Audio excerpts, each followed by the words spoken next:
CPEC is a joint venture between China and Pakistan.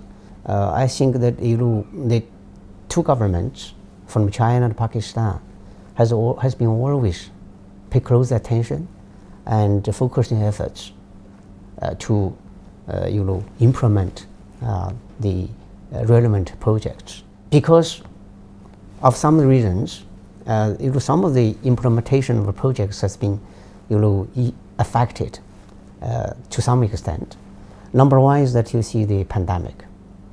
Pandemic has caused huge disruptions of supply chain, production chain, and value chains.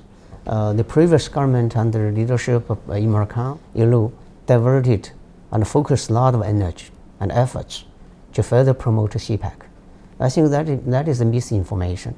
They have been trying to push forward in all the fields, and that is not because of the political issue.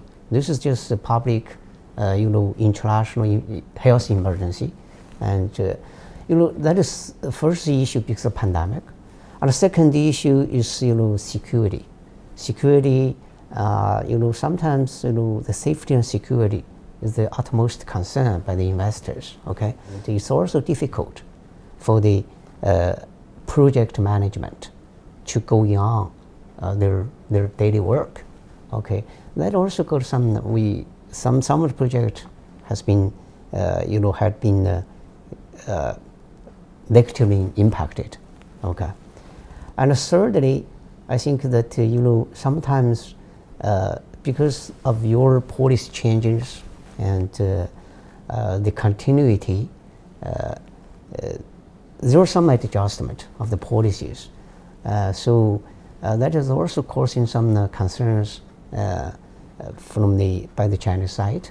The investors together with the implementation team of those CPEC projects. So even that we have been facing some issues, but we are coming up with solutions to solve these issues.